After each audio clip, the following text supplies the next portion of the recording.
Very good morning everyone. हम लोग atomic structure पढ़ रहे थे, तो उसमें आपको लास्ट क्लास में बताए थे Rutherford alpha particle scattering experiment. आज हम लोग सीखने वाले हैं न्यूट्रॉन का डिस्कवरी कैसे हुआ और साथ ही साथ न्यूट्रॉन का प्रॉपर्टी यानी कि प्रॉपर्टीज ऑफ न्यूट्रॉन।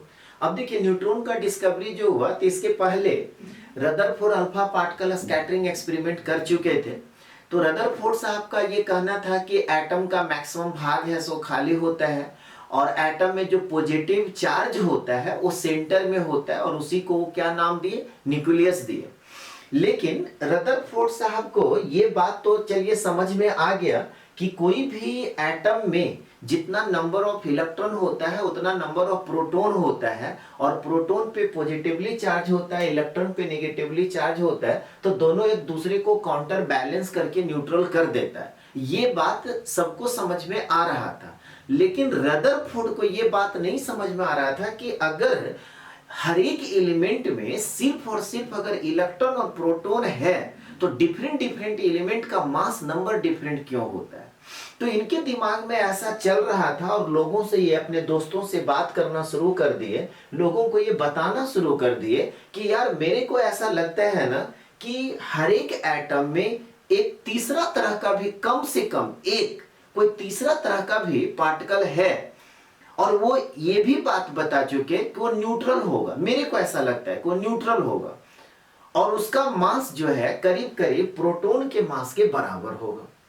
अब देखिए पहले हेडिंग डाल दीजिए डिस्कवरी ऑफ न्यूट्रॉन और उसके नीचे देखिए कंटेंट क्या लिखा हुआ है कि atomic masses of different atoms could not be explained if it was accepted that atoms consisted only of protons and electrons. कहने का मतलब क्या हुआ कि डिफरेंट डिफरेंट एलिमेंट का मास जो है वो डिफरेंट होता है। ये इस बात को एक्सप्लेन नहीं कर पा रहा था कि हर एक एलिमेंट में या हर एक एटम में सिर्फ और सिर्फ इलेक्ट्रॉन और प्रोटॉन ही होता है। फिर देखिए क्या कह रहा है, पैराग्राफ चेंज करके लिखा हुआ कि 10 Rutherford 1920 suggested that in an atom there must be present at least a third type of fundamental particle।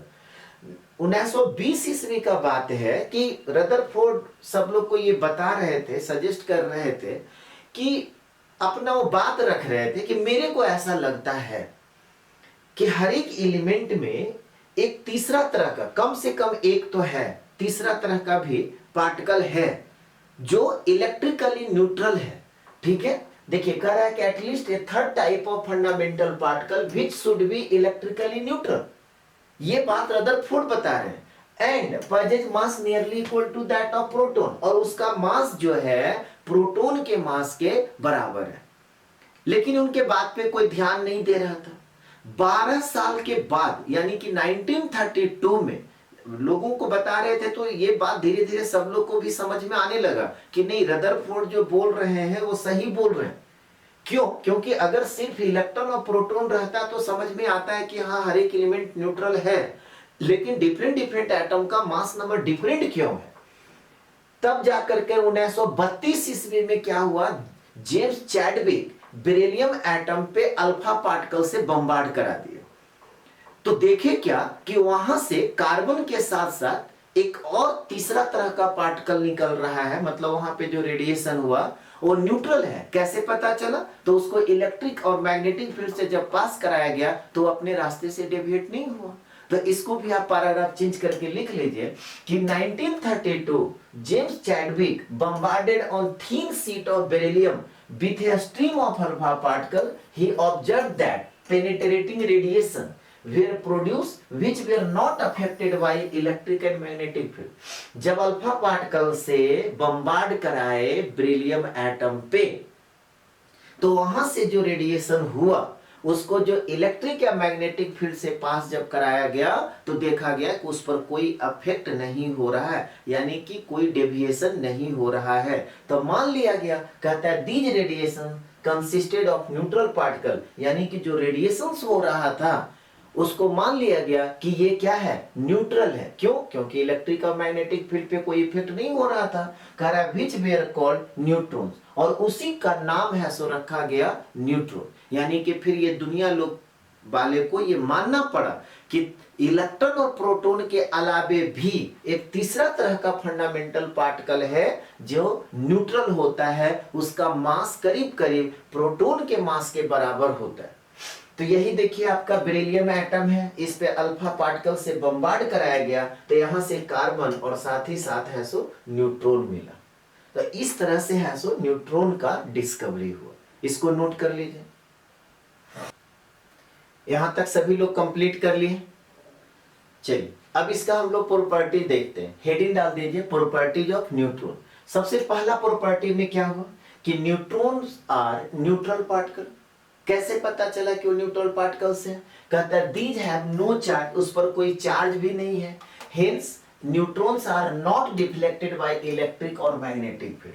जब उस पर कोई चार्ज ही नहीं है तो इलेक्ट्रिक और मैग्नेटिक फील्ड से जब पास कराते हैं तो कोई डिफ्लेक्शन नहीं होता है, कोई डेविएशन नहीं होता है। इसीलिए उसको न्यूट्रल पार्टिकल कहा गया और इसीलिए उसका नाम न्यूट्रॉन रखा गया।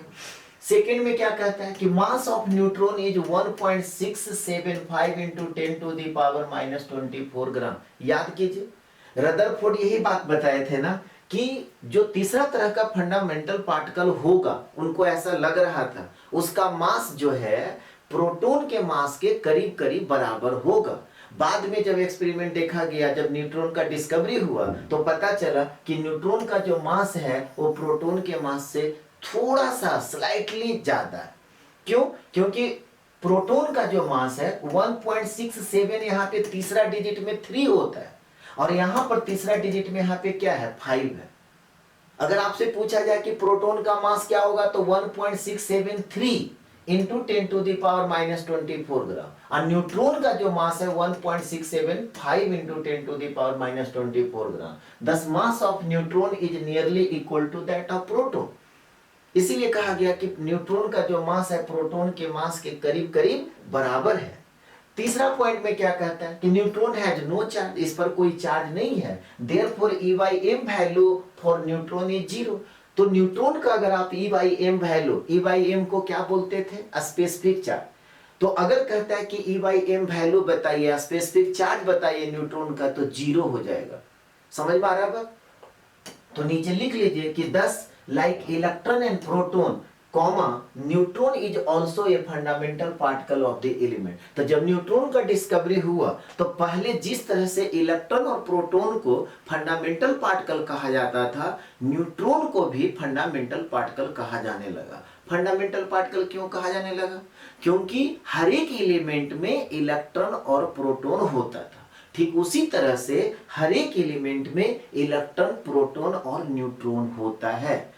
लेकिन पूरे पीरियोडिक टेबल में सिर्फ एक एलिमेंट होता है हाइड्रोजन, जिसमें एक भी न्यूट्रॉन नहीं होता है। तो उसको आप नोट करके लिख लीजिए कि the only atom which does not contain neutron is hydrogen atom.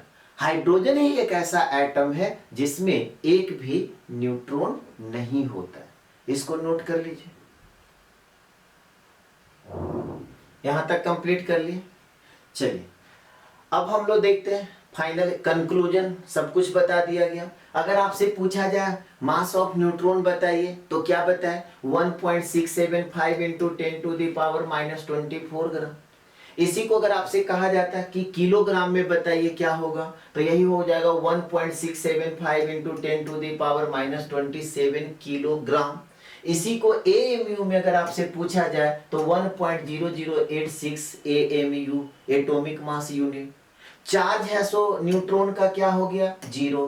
तो अगर आपसे पूछा जाए कि स्पेसिफिक चार्ज क्या होगा, यानी कि E/m वैल्यू क्या होगा, तो फॉर्मूला क्या बताए? यहाँ पे क्या है? चार्ज पहले, तो चार्ज तो 0 और अपॉन मास, मास आपका 1.675 इंटू 10 टू द पावर -24 ग्राम। अब ये तो मैथ है, 0 अपॉन कोई भी नंबर तो इसका क्या हो जाएगा? 0। तो याद रखिएगा कि न्यूट्रॉन का स्पेसिफिक चार्ज जो होता है वो क्या होता है? 0 होता है। आज का क्लास कैसा लगा कमेंट करके जरूर बताइए, और अगर वीडियो अच्छा लगता है तो लाइक कीजिए, शेयर कीजिए, सब्सक्राइब कीजिए। Have a nice day. Thank you.